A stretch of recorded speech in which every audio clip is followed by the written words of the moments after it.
It's Gorman in the Morning with Fletcher and Ryder. Now, 92 KQRS. Gorman in the Morning, Minnesota's 92 KQRS. There are songs that end, and then there's Sick of Myself by Matthew Sweet. It just gets there eventually. Good Tuesday morning. It is January the 6th. You know what? Take a moment. Shout out to Matthew Sweet, who suffered a debilitating stroke last year. Yeah. Canceled his tour and is still recovering and may not be on the road again anytime soon. And a lovely guy. So, Hey, Matthew, nice tune, dude. Like so many of his other ones. It is Tuesday, as I said. Yeah. Man, let's get to it. You know what? I'm in such a great mood. I think it's time we bring it to a crashing halt with headlines. Paul Fletcher, I'm feeling Minnesota. All right. Before I jump into it, I will say the roads are, as the person that drives from Albertville, the roads, for the most part, I found them to be relatively just wet. But there can be slick spots, so just be cautious on the drive in this morning. I think right now we're at like 33, and we are going to get lower, so it is going to get crappier. Yeah, could be. Minnesota Governor Tim Walz announced yesterday he will not seek a third term amid mounting political pressure tied to a sprawling fraud scandal involving state social service programs. Walz said yesterday focusing on governing and addressing fraud concerns factored into his decision. In the wake of his announcement, Democratic leaders urged U.S. Senator Amy Klobuchar to enter the race. I would imagine they would urge that. That would be a perfectly fine choice for the Democratic Party. Can we go get somebody fun and ridiculous like Joe Mauer to run? You know what? All he has to do is get into a batting cage, just rake a couple of 90-milers and just go, how about me? And it'd be over. That'd be my kind of campaign. Oh, man. How about Fancy Ray? Fancy Ray has run for governor. Are you serious? Yes, he has. Wow. Yes, absolutely. Oh, there you go. So I guess, Ryder, your suggestion yesterday that I run was just a one-day thing. I was waiting for either of you to bring up the campaign again, but never mind. We'll move on. Okay. Yeah, it was. You know what? It was a good run for you. The CDC overhauled its childhood vaccine schedule yesterday, reducing the number of recommended vaccines from 17 to 11. The changes were made without review from the CDC's vaccine advisory panel and brings the U.S. more in line with Denmark and 19 other developed countries. The latest guidance removes recommendations for vaccines against flu, COVID-19, among others, instead suggesting parents decide on those vaccines in partnership with clinicians. Great news for people who make tombstones. Crosley Radio will release a Rolling Stones mini turntable on Record Store Day, April 18th. It'll come with 6 singles in reproduced original picture sleeves. Get Off of My Cloud, Play with Fire, and more are included. The mini turntable, it's actually really cool. It comes with a little crate as well. Connects via USB or Bluetooth. If you had told the members of the Rolling Stones 62 years ago when they started playing gigs, 63 years ago, hey, by the way, in 2026, you're going to release this, they would have looked at you and said, what's Bluetooth? Right. But they wouldn't have said, we'll still be around in 60 years, because something tells me they always thought that way. Yeah. There's a new champ for the most reliable used car in the U.S. The new Consumer Reports survey of vehicle owners about recent problems with cars ranging from 0 to 25 years old found that the 2020 Chevrolet Sonic topped the list with a 93 out of 100 reliability score, beating out last year's champ, the Nissan Maxima. The most reliable automaker overall was Toyota, which got a 66 out of 100. As the resident car nerd, 2020 Chevy Sonic shocks me. Well, I imagine my surprise to hear that there's a car called a Sonic. Hey, you push that ignition button and it sounds like this. And you know you're good to go. If you're driving a Chevy Sonic and you don't call that thing my little hedgehog, you're doing it all wrong. 100%. It kind of looks like a little hedgehog, too. I just looked it up. You're exactly right. It's a weird metallic brown color I've never seen on a car before. Metallic brown? Yeah. I mostly see him in blue, actually, funny enough, Sonic, the Hedgehog related. And I'm not dissing the car, by the way, with my comment. I'm just saying I'm surprised. I'm shocked that was the most reliable. Glad to hear Chevy's got one in the game. Yeah, for sure. Here we go again. Another shutdown. The next government funding deadline. The next government funding deadline is January 30th. Senate Minority Leader Chuck Schumer says Republicans and Democrats are working together on spending bills that don't include a health care component. Meanwhile, the House is expected to vote this week on a bill allowing a 3-year extension of the Affordable Care Act subsidies. Oh, Senator Schumer, the definition in the dictionary of feckless, I call him. He's just a guy. What an empty suit. Yeah, okay, one of my 5 favorite F words right there, so good job. Oh, man. Netflix will premiere One Last Adventure, the making of Stranger Things 5 on January 12th, offering behind-the-scenes access to the series finale production, which was 2 hours long, and it played like a full-blown feature film. So the behind-the-scenes should be pretty cool. Director Martina Radwan documented a full year on set with creators Matt and Ross Duffer. You just can't get enough. I'm so late to the dance. I can't wait to dive into this in 2031. Yeah. I can't wait for you either in 2031. Watch the show. There's no need for this documentary. I watched the show. I thought it was great. I watched everything within a few days of them coming out, but this is ridiculous. No, it's there. There are cool documentaries about things you don't already know about that you could be watching. Yeah, but there are legions of Stranger Things fans who are dying to watch this, like me, for example. The cool thing is, Ryder, is you don't have to go watch it. It'll be there, but you don't have to. You gotta wean yourself off of this thing. It'll be a Ken clean Burns break. has a Revolutionary War doc up right now. Go get that. Hell, his documentary about the Brooklyn Bridge is worth your time. Oh, yes. We can watch all of it. That's the beautiful thing. One of the country's coolest minor league hockey teams, Pennsylvania's Hershey Bears, did their annual bear toss over the weekend. Fans throw stuffed bears onto the ice following the team's first goal. Care to guess how many bears were collected this year? I'm going to say the number is 77,304. Wow. Well, they estimated around 82,000. You were pretty close. I mean, if it was the Price is Right, get close without going over. Pretty dang good. Second place, though, for their record was last year. They did 102,000 bears, roughly. Good gracious. I was off on the Hershey Bears when they moved away from the old Hershey Park Arena where Wilt Chamberlain scored 100 points in a game once. But this new place they have, I'm sorry, man. I like it old school. I don't know. I just know that Wilt Chamberlain scored 100 points at the old Hershey Arena. Is that real? Yeah. That's very cool. The most points ever in an NBA game. It was a game where his team played in Hershey. Back when teams used to go play in other towns to get the, building the attendance and building up. Yeah, 100 points at the Hershey Park Arena. So, but you know what? I guess the Bears are a little nicer story. I'm sorry. That's just where my brain goes. Dude, imagine cleaning 82,000 stuffed animals off the ice. I can't imagine how long that took. I thought you were going to say imagine scoring 100 points in a game. Or that. It's about the Bears. The Bears. I know. The teddy bears. It's beautiful. Either. Let's talk about the Minnesota Wild. For the second game in a row, they lost a contest to the LA Kings. This one, however, in regulation, first time they've dropped one like that since December 21st. A 4-2 loss last night in LA. Gustafsson, 19 consecutive saves before the Kings finally capitalized. He had 29 stops totally, but it just was nowhere near enough. There was an empty netter, so it wasn't like a blowout or anything, but, it was... The Wild had 3 power plays, 2 in the second period, whiffed on all 3 of those. They go to Seattle on Thursday and then come back home. This road trip right now, 3-1-2 with that final game to go. Mm-hmm. In the NFL, we always hear about Black Monday. The Atlanta Falcons got way ahead of the curve. On Black Sunday night, they were like, yeah, Raheem Morris, we're not even going to wait till midnight. Just leave town, please.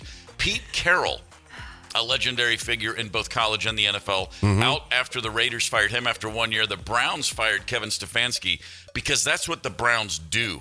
He's a 2-time coach of the year, and he will have a job today somewhere, most likely. It's just silly. And the Cardinals fired Jonathan Gannon, who I've already spoken too much about. There are 6 openings in the NFL. The Giants and the Titans both lost their coaches back during the season. Brian Flores' phone, I imagine, will be ringing. People will want to see if he's interested in coming over. The craziest thing to me about this is the New York Jets did not fire Aaron Glenn after his team went 3-14, and they became the first team since 1933 to not intercept a single pass all season long. Are you serious? I saw somebody put together the stats for every quarterback who played against the Jets this year, and that, if it was one person, would be a runaway MVP winner. That is insane. How do you think you'd accidentally intercept one? Not once. Incredible. J.J. McCarthy let the media know he will be training in California this offseason. And the Vikings looking ahead, let's just get to it. 8 picks in the draft right now. 1 pick per round, 1 through 3. and then 1 in rounds 5 and 6, 3 in round 7. So, but you know what? In the NFL, it's still, those picks matter. So For sure. 3 round 7 picks. Look for one of those guys to actually make a difference next year. Yeah. The Wolves have the Heat in town tonight, 6th place in the West currently at 23-13. And let's just take a quick moment to look back on what I still say is the most insane sports story of my lifetime. 31 years ago today in Detroit, Michigan, in 1994, Tanya Harding's friends, they galoolied Nancy Kerrigan, and we all remember the question Nancy asked at that time. Why?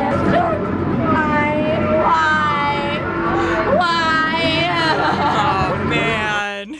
Unbelievable. And for anybody that wasn't there, I don't think you can explain how completely insane this story was. I know 6 months later, OJ was like, hold my beer. But in the world of sports, for a competitor to have her rival ambushed and beaten with a tire iron by her husband's inept friend. Right. And then the fact that they both went on to the Olympics and competed, and because it took a while to figure out that Tanya Harding was behind this. It's the most insane story ever. It's like professional wrestling. Even more insane when Margot Robbie ended up playing her in the movie. I never saw that one coming. Dude, She was hell phenomenal. of a movie. Yeah. that Go was see a great I, movie. Tanya. It's a great movie. I guarantee you, Tanya Harding, when that movie came out, was like, you know what? This is a pretty good result for me. Yeah. Margot Robbie. Hell Yeah. Let's go.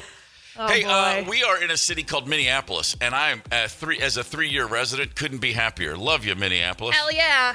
Hell yeah, Minnie. Come on. Gorman in the morning. Coming right back. 92 KQRS. Streaming from 92KQRS.com. Gorman in the morning is back. 92 KQRS. Gorman in the morning, Minnesota's 92 KQRS. Question for cat owners. How long do you think you could be separated from your cat before they would forget all about you? I would answer this as a guy who's had cats for the last 30 plus years. I did not grow up with cats. I was very firmly in a dog family.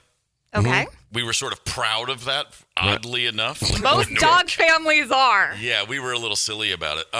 Never got a cat until I moved in with a girl named Rosemary, and she was like, we're getting a cat, and I was really, really displeased. So I said, okay, I'll drive.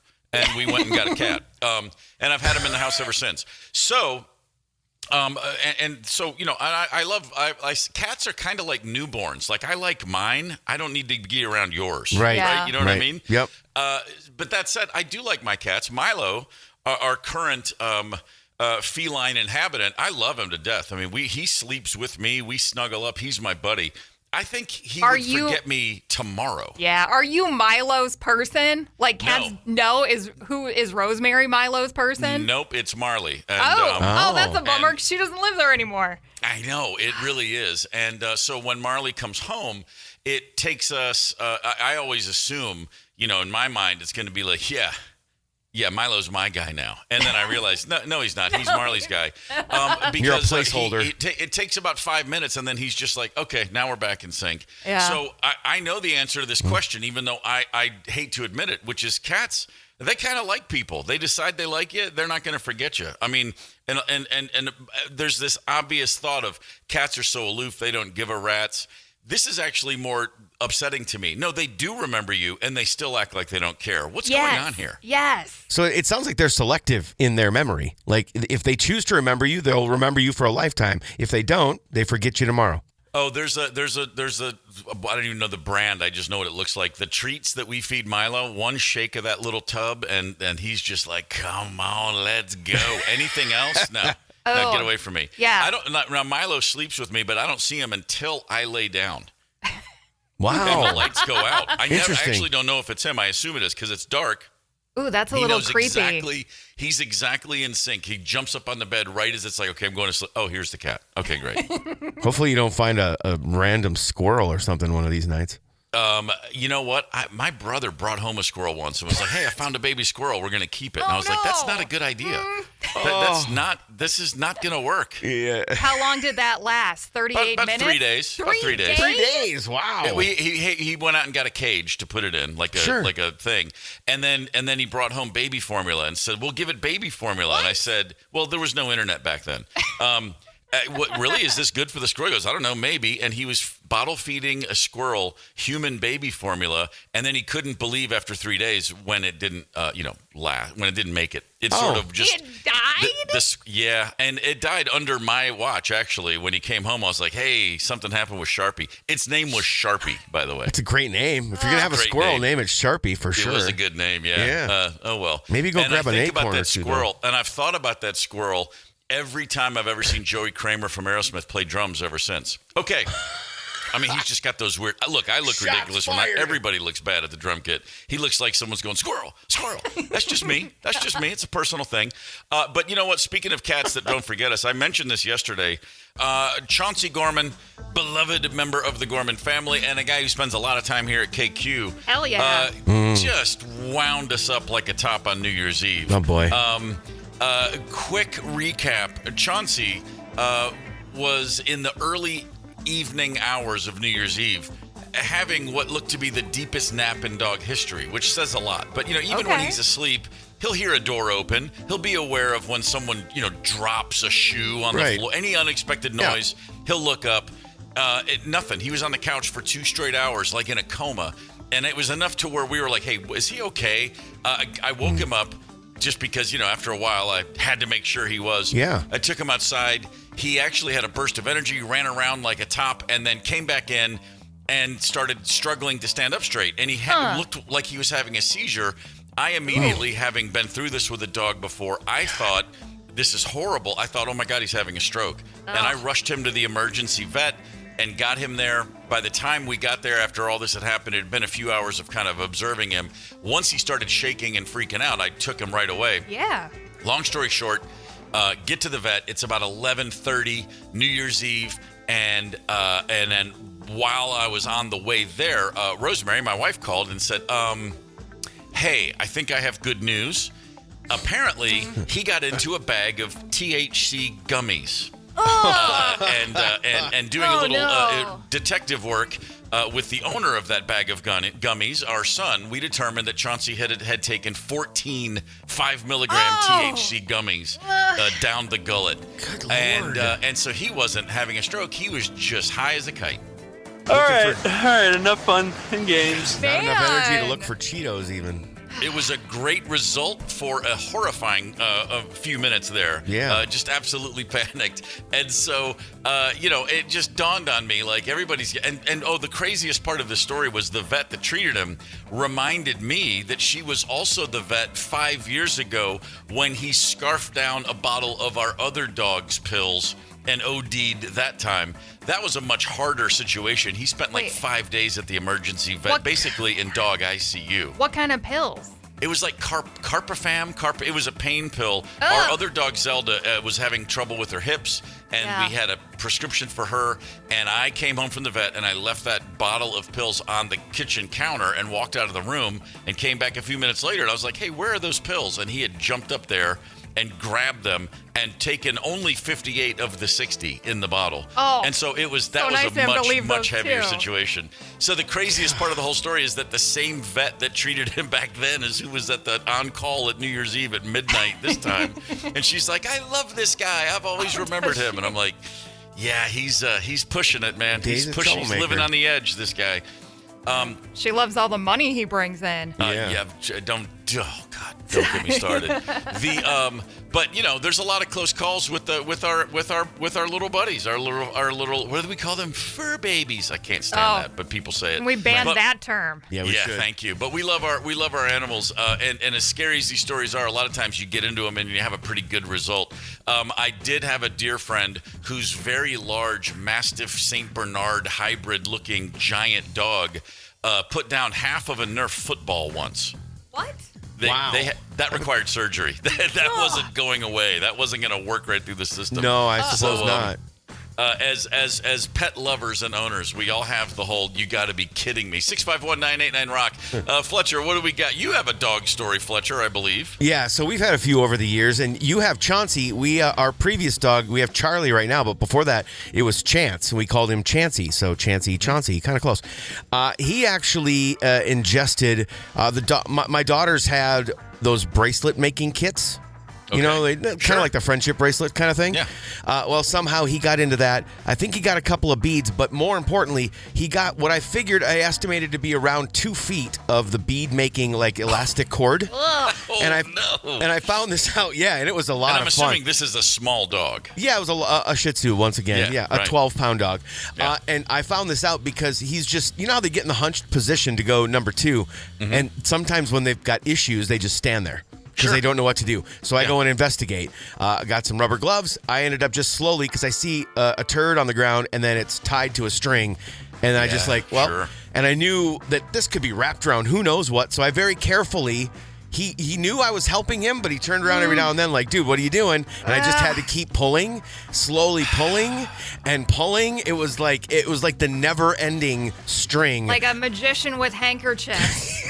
With a yeah, it was one of the you know what, actually ended up being not that disgusting, but it was one of my least favorite things. Like, imagine me standing out in the yard just slowly pulling string out of my dog's ass. I'm sorry, I'm laughing because I'm now picturing you in a top hat and tails like a magician.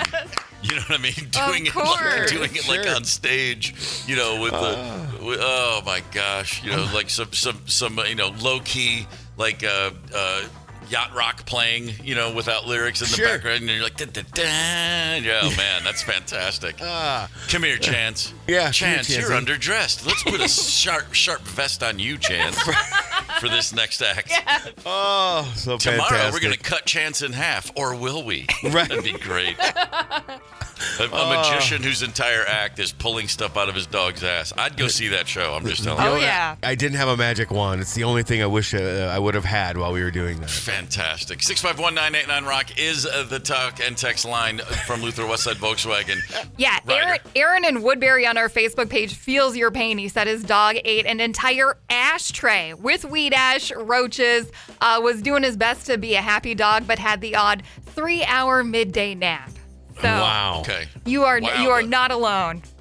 Chauncey he'd look at an ashtray of roaches and be like, "Oh, sweet, my prayers have been answered." Yeah. Wait, this is a butt. This smells remotely like my owner. He must have smoked this. I'll eat it now. Yeah, 100%. I think every dog's in that boat. The Luther Westside Volkswagen talk and text line 651-989-ROCK. No shortage of information coming in every moment, it seems. Yeah, Mike says our teenage son had $80 disappear from his dresser. He blamed his older brother, who totally denied taking it. I was out on my lawn tractor mowing our acreage. That's nice, humble brag. When I came across some piles of dog poop with obvious green bills mixed in with them. Oh. Apparently our black lab was the thief, and they actually managed to find about $65 of the $80. Oh no!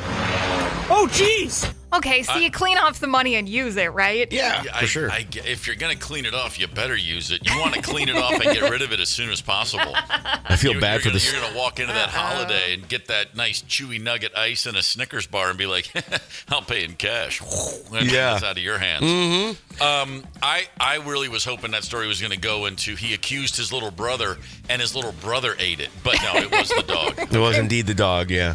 Man, these things happen, I suppose. Yeah. You want one more? No, one more? please. Chris in Bloomington. Years ago, the night before Thanksgiving, we had set a pan full of dinner roll dough out to raise overnight. We were supposed to take them to my wife's parents the next day. During the night, our setter, Ashley, must have gotten hungry because when we woke up, the pan was empty on the floor and Ashley's belly looked like a ripe watermelon. She was really uncomfortable all day, but everything passed through and she was fine the next day. Yikes. Roll of dough in the belly, man. That'll hurt. Man, that'll do it. Expanding. Ugh. We had 2 English Springer Spaniels when I was a kid. A large male named Rusty and a very small female named Misty. Rusty and Misty. Naming dogs in the Gorman house back then. Misty came into the house one day and from outside because this was the 70s and dogs didn't have leashes and they just ran free in the neighborhood because life used to make sense. Wait, dogs and kids did that in the 70s? Yeah. Man. Yeah, sometimes I'd open the back door of the house and I'd walk out with the dogs and I'd go one way and they'd go another and we'd just all meet back by 6 p.m. for dinner. Go Go figure. It was crazy. The 70s were lit, y'all. Yeah, they were. Misty walked into the house one day, and she walked around in circles a couple times, as if when dogs do before they're getting ready to drop a deuce. And we were like, no, what's she doing? What's she doing? And she didn't go into the squat. She then just hurled up onto the floor, onto the new rug we had just put in the den. Of course. And what she let loose was pretty much an entirely recently deceased bullfrog. Ooh. What? It was like, what?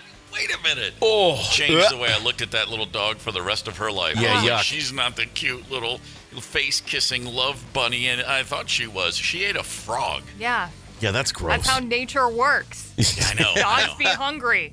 Go figure. 651-999 Rock is the Luther Westside Volkswagen talk and text line. Let us know what your pets have gotten into. Ryder, do the tortoises ever get into the wrong thing? No, I mean, they're contained and they're very selective about what they're going to eat. So we do let them out. They can eat like grass and that kind of stuff, but there are certain weeds that are toxic to them. So when Mr. Ryder's got the tortoises out in the yard when it's like 70, 80 degrees, he's real particular about what they're wrapping their mouths around. Well, I mean, as long as they're, a few feet away, you got a minute or two to stop the thing from happening, right? Well, I mean, I'm how gonna fast put can you these in things actually go? A race with a freaking tortoise. They move faster than you think. The internet hack is to like tie a balloon around them so you can see where they're going if they get lost or what have you. Yeah. I got a buddy in Chicago with a tortoise, and they just have like a very bright. When they put the tortoise out in the yard, they just put a stripe of pink tape on his shell. Oh, that's a good one too. Yeah. Yeah, I like that one. I like the balloon one, tying it back to the top hat from we were talking about earlier. Have a balloon and a top hat running around the yard. It's perfect. Sure. That pretty much worked for me. James at Fort Snelling is on the horn right now. He's got a story for us. James, good morning, sir. What do you got for us? Hey, good morning, guys. So we took our dog up north to the farm for Easter and had let our dog out. And right before all the kids went out to go pick their eggs, he's on the porch smiling, loving every minute of it because he got the Easter bunny. So he's out smiling, just laying there. And all the kids all ready to go out the door. Yep. That's going to stick with them for quite some time, I think. That'll leave a mark. Man. I think so, too. Boy. That is fantastic. I just wanted to share. Thank you. That's great. Thanks, James. We appreciate it. Can you imagine? Talk about scarring yourself for Easter for life. Silence of the Lambs going on at Easter, man. That's pretty great. I could just, what's that guy's name on the British documentaries? The Easter Bunny. Saw his David Attenborough. David Attenborough, yeah. Easter Bunny, a purveyor of joy and love. Sadly, a victim in the circle of life. Yeah. just I can see blood all over the dog's mouth and stuff. Oh yeah. Just a gruesome scene. The children's innocent love for the fictional character was no match for nature. Yeah, just looks like Pennywise from It. That's fantastic. Smiling right there. Plenty of other text messages have clogged the box, Paul. Nick in Mayer, which is down by Waconia. This past year for our 3-year-old bull mastiff, Otis, was 21 plums, which was a trip to the vet because of the pits. $80 pet poison call because of 80 milligrams of THC calming treats. Yeah. I think that, the calming treats that sound like were for him, just not all at once. Right. And a $6,000 bill from the U of M because he accidentally swallowed a squeaker from his toy that he was chewing on. Oh, that happens for sure. That'll do it. There's no squeaky toys in our house because Chauncey will immediately just disembowel whatever stuffed animal you give him. And I love those brands that are like, this is for tough chewers. It's like, well, then he's like Shark or something because he rips right through those things. He just and then I saw something on Instagram once, and it was a vet who said, if you have a stuffed animal, don't get one with a squeaker because they can swallow those. Those are bad. But if you have a stuffed animal for your dog and they rip it apart and pull all the stuffing out and don't eat it, just put the stuffing back in, and every time you give it to the dog, then they'll rip the stuffing out. That's what they do in nature. They rip the guts out of animals they would kill and eat in nature. They're just reenacting. It's like their instinct. Right. And I was like, I'm going to try this. And Chauncey Gorman will rip the stuffing out of an already destroyed stuffed animal every time like it's brand new. And then we stick it all back in, and a couple days later, put it on the floor. He grabs it, pulls all the stuffing out, doesn't eat any of it, leaves it, and then it's great. Yeah, they leave the guts all over the floor. So wait. He thinks he's got a kill every time. Wonderful, calm Chauncey, who I adore and think is fantastic, is a psychopath because he's not even going to eat any of these animals. He is just going to disembowel them and leave their guts as his trophies. Yeah, and thankfully that stuffing, it's like white. It looks like just giant but the snow. So we can always find it. You know, it's not like we're throwing an actual squirrel to him or anything. By the way, this is the dog who occasionally will see a squirrel and very close. And I have on occasion, I'll drop the leash and say, go, just to see what he does. And he just starts at it, and then the squirrel runs away, and then he stops. Like, what are you doing? Why are you running, man? I was trying to be cool here. I just want to play and throw your guts all over the yard, that's all. Yeah, I mean, what's the problem with that? My God. Yeah. Chauncey's just trying to be nice up until the point that the squirrel's dead. Oh, these things happen. A buddy of mine, remember in Little League when you sell those chocolate bars back in the day? Oh, sure. You get a box, those are good. Long, and they were like $1 or $2, but they were really big. Man. And I'm raising money for my baseball team. Will you buy some candy bars? The Crunch bars.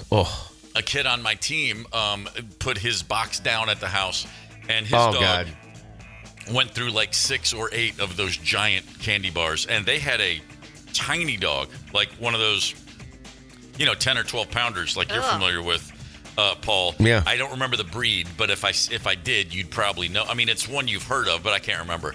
But their dog just wolfed down like its weight in chocolate. And lived to tell the tale. No wow. But, lived to tell the tale, but they had to replace the carpets in the house. Oh, I can imagine. Because of what came out at the other end of this whole thing. Front end or back end or both ends? No, back end. Okay. Oh, yeah, worked right through the system. And the dog was running around, not standing still. I mean, like literally running and just streaking up the entire... Yeah, probably an insane sugar high on top of your innards being just tortured, I'm sure. Oh, man. Our dog before Chauncey, well, we had them at the same time, but Zelda we had her for 5 or 6 years before we got Chauncey. Zelda got into a box of 8 Cliff Bars once.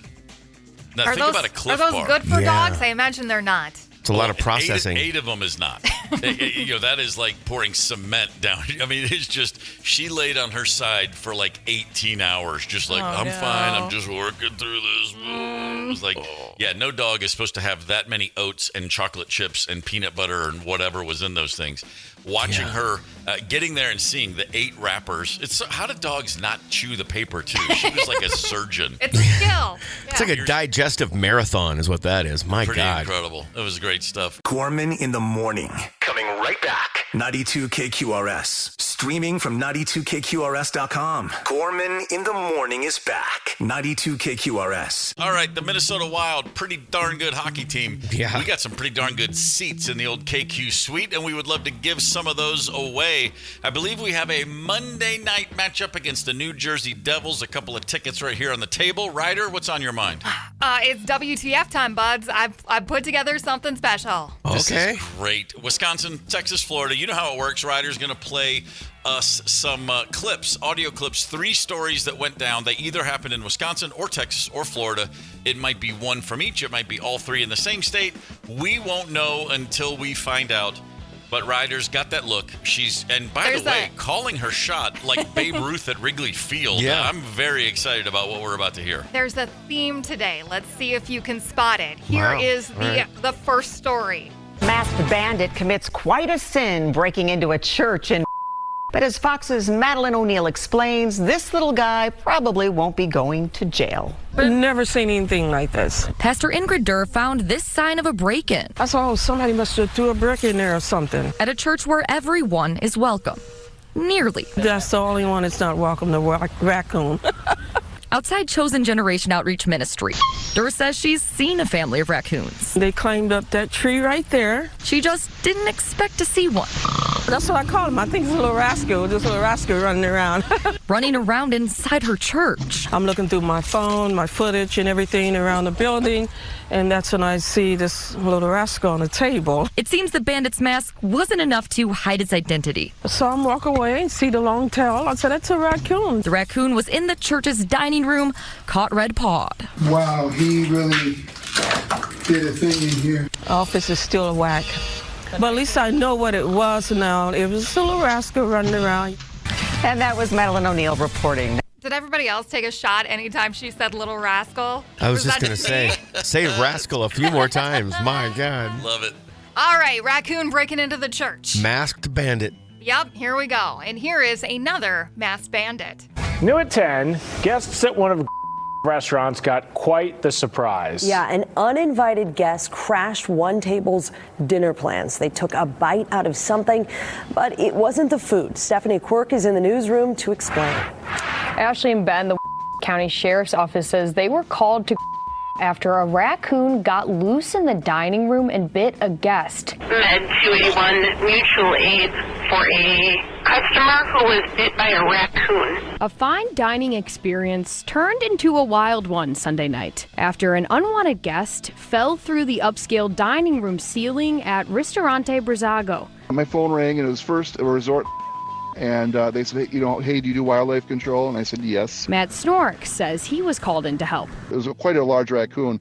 And so he was on that for the 25 minutes I was driving there as this thing was growling, hissing, scratching. Snork works with Guaranteed Gone Wildlife Control. He says calls like this aren't totally out of the ordinary. When it gets really cold like it was the last 2 days, it's not uncommon to get these calls for raccoons going to a structure. As for this call on Sunday, they did all the right things. They got medical care for the person that got bit. He was taken to the hospital. Snork says he was able to remove the raccoon, which is now on its way for rabies testing. Is part of Marcus Hotels and Resorts. In a statement to Fox 6, they confirmed what happened and added, quote, the safety and well-being of our guests is our top priority. Okay, captured and needs to go for rabies testing. That raccoon's dead, right? Oh, it has to be, yeah. Oh, yeah. Yeah. I think I know the theme. Hissing, scratching. Yeah. We're getting wild today. Yeah. Oh, boy. Okay. In the wild. I like it. This is a good theme. All right, last one. It's a story you will only see right here. Not one or two, but more than half a dozen raccoons invaded a county home earlier this morning. As Gail Pascal Brown reports, the cats went bonkers and no one knew what happened until the homeowners checked out their security cameras. Lots of news whooshing. Like the little bandits they are, one by one, raccoons entered the Klerner household, scaring their cats and around 3 Sunday morning. No one knew what happened until Richard and his wife Margaret looked at their home surveillance video. We started looking at all the raccoons. Wow. They were having a party. A serious party. There was several of them on the step right there. Wow. There was several of them in the jacuzzi just splashing around. The 3 of them in the jacuzzi splashing around. The nerve. And then looking at the other videos from the other camera on the side covered porch, we saw them all coming in and out of the house. In and out of their screen porch, and then they ate all the cat food and turned over all the water bowls. They ate all the cat food that was out for our kitties, and they spilled the bowls all over the dining room. His wife counted 8 of them. And I'm like, that's a lot of raccoons. He was worried they could have had rabies. I just thought, wild raccoons, and they're in my home, and you don't know where they've been. You don't know where they came from. Covered County in Gail Pascal Brown, West 2 News. We did contact County Animal Services, which didn't have a call about the raccoons, but the trapping and relocating or killing native wildlife should be a last resort. All right, someplace claiming that trapping raccoons and killing them, last resort. A big old group of them having a party like that. I was like picturing scenes from Gremlins, were where having they're just a like party, bouncing all over the pool, in and out of the porch, like they were, like the security Home Alone. camera kind of looked like that, yeah. Yeah, Gremlins. Let's go. There you go. It's your fair enough. Trash Panda edition of WTF. Very the crazy wild. part is I know beyond a shadow of a doubt where all 3 of these stories happen. Okay, good. I don't know that at all. I'm just gonna go for it. I'm just gonna exude supreme confidence as we look forward. And Ryder, I believe we have somebody who has all of the answers. Kathy from Northfield, you're telling me, is in the know. So let's recap quickly and see if me and Fletcher can figure these out. Okay, first, a little rascal, Trash Panda, breaks into a church. Where did that happen? Wisconsin, Texas, or Florida? Steve, what's your guess? Texas. Yeah, you know what? Church, I don't know why, but Church and Trash Panda put me in Texas as well. Okay. Kathy? It's Wisconsin. Oh, Skunks both of you. God. Well, Kathy, you don't have to be so happy about it. Yeah. Gosh. Giggle it up. Here's a knife in your back, Steve. Okay. All right, moving on. We have got a raccoon falls through the ceiling of a very fancy restaurant. There is a lot of Crawling, hissing, scratching. Well, where did it happen? Isn't that a Journey song? Maybe. Oh, no, that's Love and Touch and Squeezing. My fault. Growling, hissing, scratching might be a better Journey song. It was more realistic. I'm going to say, again, the Lone Star State. It just occurred to me. I think raccoons in Texas and restaurants. So, yes, Texas. That's what I'm saying. Okay, when I hear a raccoon falling through the ceiling of a quote-unquote fancy restaurant, I think Wisconsin. All right, Kathy? Wisconsin again. Here we go. All right. One for Fletcher. On the board. That's a pretty good call, Paul. All right, and finally, They were having a party. raccoons partying like rock stars in the jacuzzi. Steve? Raccoons in the jacuzzi, to me, I said before, I think I know all three, and I'm probably going over 3 because I'm sticking with Texas, by God. I just wanted all 3 of these to be Texas. The most chaotic, crazy of all the Trash Panda stories you gave us was number 3, and when I think crazy, I think Florida. All right, Kathy, let them know. You were right. It's Florida. Nice. The very rare WWF. Yeah. Well done, Kathy. You got tickets to see the Wild from the KQ Suite. That's going to be a great night. Congrats, Woo-hoo, Kathy. Thank you. Yeah, you are That'll more be so than much welcome. fun. Thanks. That is Monday. What's the date on that? The 12th. Is that right? Yeah, Yes. right on. Happy 50th birthday to the world's oldest Twinkie. What? There's a Twinkie that's 50? In the state of Maine, in 1976, a student said to his chemistry teacher, "Hey, how long do you think a Twinkie would last?" And the chemistry teacher, being a curious sort, said, I don't know. Let's find out. He opened up a Twinkie, set it in a glass case, and it's still there and still looking pretty good. Did they name the Twinkie? Here's the teacher. One of my students just happened to ask me, well, how long would a Twinkie last? And I said, well, let's do an experiment. So I gave the student a couple of dollars, asked the student to go down to Merrill & Hinckley's and pick up a package of Twinkies. I basically unripped the package, ate one of the Twinkies, and then put the other package up on the chalkboard. I basically say the Twinkie has become much like me. It's older, it's grayer, and it's more flaky, but it's become more brittle, so you could no longer take it, you wouldn't want to whack it on a table because you'd probably shatter the Twinkie. Ugh. Wow. 50 years. So 50 years? they unwrapped it, right? It's unwrapped? Yeah. Okay. Were you going to eat it if it was wrapped, man? No, I wasn't looking to travel to Maine to eat a 50-year-old Twinkie. No, I was just curious. You're going to Hershey to watch a hockey game. So I would. They've got fresh chocolate, though. They don't have 50-year-old Twinkies. They got fresh chocolate. Let me ask you this, Ryder. When's the last time you ate a Twinkie? Oh, like a proper Twinkie? Yeah. Like a fresh, brand new. Hey, let me try that out. It's been a while because at the household, lurking around are these things called zebra cake rolls, which is another Hostess. Mm-hmm. I think they're Okay. close enough. I probably had one 2 months ago. Fletcher, Twinkie lately? An actual Twinkie, I honestly don't remember. I've had other, Hostess snacks, but an actual Twinkie, it's been years for sure. What about you, Steve? Oh, no, decades. I mean, I would have been like a little kid. I just never had much of a sweet tooth generally. Right. But Twinkie was never really my favorite. I like the ho-hos. I like the ding-dongs. There were certain things I'd look for ahead of a Twinkie. But now that we're talking about it, I don't be surprised if within the next month I give you a report on a 2026 Twinkie and see how that went down. Ooh, we have had Little Debbie Swiss rolls in the house lately.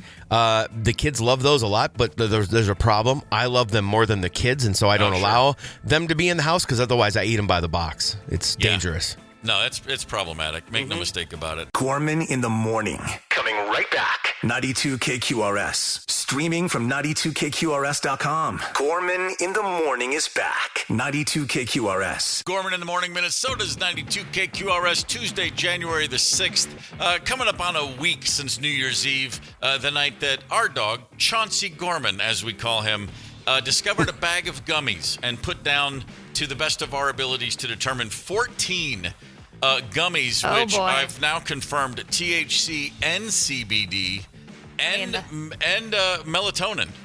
Wow. Somebody's really trying to go to sleep. Yeah, and these gummies, and you know, we've had several people have mentioned, you know, this stuff can be really toxic, and it can be. THC can be really bad for dogs. If you have a gummy situation with a dog, it's the artificial sweeteners that can be the most toxic. There's something called xylitol that's in a lot of gummies. That's really bad for dogs. Luckily, at least the Gorman lad who purchased these gummies, he went all natural. So, so it does help. That's a relief. All natural does help if your dog is going to get into some of those. No shortage of our pets have wound us up by the things they decide they need to eat. Paul Fletcher on the Luther Westside Volkswagen Talk and Text line. I don't envy you having to purse through the hundreds of text messages we've received to try to find a few good ones. Well, we've got a couple that stick out. Matt in St. Paul said, years ago, our 9-month-old Bengal kitten, Hank, opened a bathroom cabinet, box, and plastic wrapper before ingesting a tampon. And tampons, doing what tampons do, prevent anything from flowing through, and completely blocked his intestinal tract. Yes, it did. $1,500 in emergency surgery. That's in $2,009. That's specified. He recovered quickly and now just a few months shy of an 18th birthday. Well, I'm glad that dog made it out. They didn't want to go in there or the cat made it. It didn't want to go in there magician style like you did back in the day, Fletcher, and just try and pull that thing out like a long string of handkerchiefs. Well, not everybody's got my touch. Okay. I tell you what, and by the way, we had a Bengal cat in our family. Ginger Popcorn was actually her name.